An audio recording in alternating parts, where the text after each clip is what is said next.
प्रिय दर्शकों, नमस्कार। आप सभी का स्वागत है हमारे YouTube channel Munni story voice में। कैसे हैं आप सब? ईश्वर की कृपा और माता पिता के आशीर्वाद से आप सभी अच्छे से होंगे। मित्रों, जो कहानी हम आज लेकर आए हैं वह कहानी बहुत ही ज्ञानवर्धक और प्रेरणादायक है।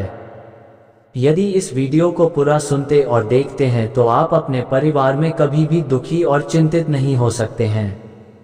यह कहानी आप सभी के जीवन में बहुत बड़ी सीख देकर जाएगी। यदि इस कहानी को अधूरी सुनते हैं तो इस कहानी से लाभ नहीं उठा सकते और न ही इस कहानी का अर्थ समझ में आएगा। प्रिय मित्रों, हमारे चैनल पर जो भी नए मेहमान दर्शक बंधु जुड़े हैं उनसे एक छोटी सी आग्रह है, प्लीज हमारे वीडियो को लाइक और हमारे चैनल को सब्सक्राइब जरूर कर लीजिए। इससे भी अच्छी से अच्छी कहानियां देखने और सुनने को मिल सकता है। तो चलिए अपनी कहानी को प्रारंभ करते हैं। किसी जंगल में एक टिटहरी और एक टिटहरा रहा करते थे।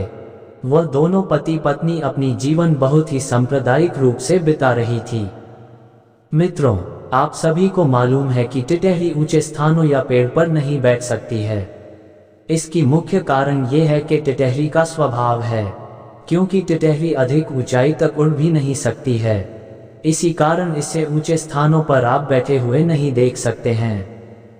कहा जाता है कि यदि टिटहरी अपने स्वभाव के विपरीत पेड़ पर बैठी हुई दिखाई दे तो कोई बड़ी आफत या मुसीबत आने के संकेत होते हैं। ऐसा इसलिए होता है कि टिटहरी को मौसम और आने वाली आपदाओं का आगामी अनुमान हो जाता है।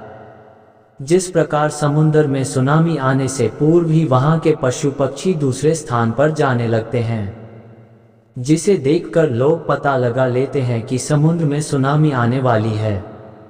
इसी को देखकर मनुष्य भी सुरक्षित स्थान चयनित कर लेते हैं। मित्रों, टिटहरी के बारे में रोचक तथ्य भी बता दूं। अक्सर देखा गया है कि टिटहरी समुद्र के किनारे ही रहती है। समुद्र के किनारे एक टिटहरी रहती थी। वह जब भी सोती थी तो अपनी टांगे ऊपर करके सोती। तो एक दिन समुद्र ने पूछा, तुम अपनी टांगे ऊपर करके क्यों सोती हो? टिटहरी ने कहा, यदि आकाश गिरेगा तो मेरे अंडे या अंडे से होने वाले बच्चे मर जाएंगे, इसलिए जब भी आसमान गिरेगा तो अपने पैरों पर रोक लूंगी। मित्रों, आपको बताते चले कि टिटहरी बहुत ही घमंड भी होती है। एक बार एक समुद्र के किनारे एक टिटहरी और टिटहरा का जोड़ा रहा करता था। जब टिटहरी को अंडा देने का समय आया तो टिटहरी ने टिटहरा से कहा, पतिदेव, अब हमें अंडे देने का समय आ गया है और मैं चाहती हूं कि अपना अंडा किसी सुरक्षित स्थान पर दूं, ताकि हमारे अंडे या हमारे होने वाले बच्चे को कोई नुकसान न पहुंचा सके। तो टिटहरा ने कहा, तुम्हें डरने की कोई आवश्यकता नहीं है, इसी समुद्र के किनारे ही अपना अंडे देना। तो टिटहरी ने कहा, अगर समंदर में ज्वाला आएगा तो समुद्र अपने लहरों से हमारे अंडे या बच्चे को अपने लहरों से बहा कर ले जाएगा। तो टिटहरा ने कहा, यदि समंदर हमारे अंडे या बच्चे को कोई नुकसान पहुंचाता है तो हम समुद्र का पानी पीकर समंदर को सुखा देंगे।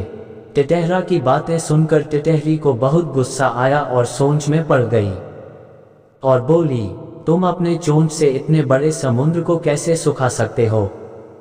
टिटहरा की बातें सुनकर टिटहरी और समुद्र को बहुत ही गुस्सा आया। समुद्र दोनों की बातें सुन रहा था। वह सोचने लगा, इस छोटे से टिटहरे को कितना घमंड है। कुछ दिनों के बाद टिटहरी अंडे देती है। जब दोनों को भूख लगी तो भोजन की तलाश में कहीं और चले गए। इधर समुद्र अपने लहरों से उस अंडे को चोरा कर ले गई। जब दोनों लौटकर आए तो अपने अंडों को गायब देखकर टिटहरी दुखी होकर रोने लगी और टिटहरे से क्रोधित होते हुए बोली, स्वामी, मैंने तो आपसे पहले ही कहा था कि अपने अंडे देने के लिए कोई सुरक्षित स्थान खोजते हैं, परंतु आपके घमंड और अभिमान के कारण मेरे अंडों को समुद्र चोरा कर ले गया। और उसने समुद्र से बार बार पूछा, लेकिन उसने जवाब नहीं दिया। जब टिटहरे को इत्मीनान हो गया कि इसी समुद्र ने ही मेरे अंडे की चोरी की है तो टिटहरे ने कहा, ऐसे नहीं मानोगे तो हम अपने चोंच से सारा पानी पीकर तुम्हें सुखा देंगे। इतना सुनने के बाद टिटहरी को और गुस्सा आया तो टिटहरा अपने चोंच से समुद्र का पानी सुखाने के लिए बहुत कोशिश और प्रयास करता है। टिटहरा जब थक गया तो अपने में विचार करने लगा कि दूसरे पक्षियों के पास जाकर उनसे मदद मांगना चाहिए, शायद कोई समाधान निकल आए। मेरे मेहमान दर्शक बंधुओं, तो टिटहरे मोर के पास जाता है और अपनी बीती कहानी सुनाया। तो मोर ने कहा, इसका उपाय तो गरुड़ ही निकाल सकता है, चलो गरुड़ के पास चलकर उनसे मदद की गुहार लगाया जाए। मोर ने गरुड़ से कहा, इस नन्ही सी चिड़िया का अंडा समुद्र चुरा कर ले गया है, इस समस्या का निदान कैसे होगा। मोर की बात सुनकर गरुड़ ने उनकी सहायता करने का निर्णय लिया। मित्रों, आप जानते होंगे कि गरुड़ भगवान विष्णु की सवारी है। भगवान विष्णु को जब अमरावती जाना था तो गरुड़ को बुलाने भगवान विष्णु का दूत आया था। तो गरुड़ ने सोचा कि इस समस्या का समाधान तो भगवान विष्णु ही निकाल सकते हैं। तो गरुड़ ने भगवान विष्णु के पास जाकर पूरी कहानी सुनाई और बोला, इस तरह तो सारे पक्षियों का अस्तित्व ही मिट जाएगा, अब आप ही हमारी मदद कर सकते हैं। विष्णु जी बोले, तुम्हारा और सभी पक्षियों का क्रोध युक्तिपूर्ण है। समुद्र को इस तरह मासूम टिटहरी के अंडे नहीं चुराने थे। भगवान विष्णु ने गरुड़ और अन्य पक्षियों की मदद करने का विश्वास दिया और गरुड़ पर सवार होकर विष्णु जी समुद्र के पास पहुंचते हैं और विष्णु जी ने अपने धनुष पर आग्नेय बाण चढ़ाया और समुद्र से बोले, समुद्र तू दुष्ट है, तूने इस नन्ही सी मासूम टिटहरी के अंडे चुराकर अच्छा नहीं किया, अभी इसे अंडे वापस कर दे, नहीं तो मैं तुझे पल भर में सुखा दूंगा। इतना सुनने के बाद समुद्र चौंक गया और रोने लगा। समुद्र ने भगवान विष्णु के डर से टिटहरी के अंडे वापस कर दिए। प्रिय मित्रों, मनुष्य को कभी भी घमंड नहीं करना चाहिए। ईश्वर को घमंड कभी भी पसंद नहीं होता। घमंड एक ऐसी काल है कि घमंड करने वाले कभी भी सुख और शांति से अपने परिवार में नहीं रह सकते। घमंडी मनुष्य के घरों में लक्ष्मी जी का आगमन नहीं होता है। घमंड किसी के भाग्य में नहीं होता, वह अपने कर्म से भाग्य खराब करता है।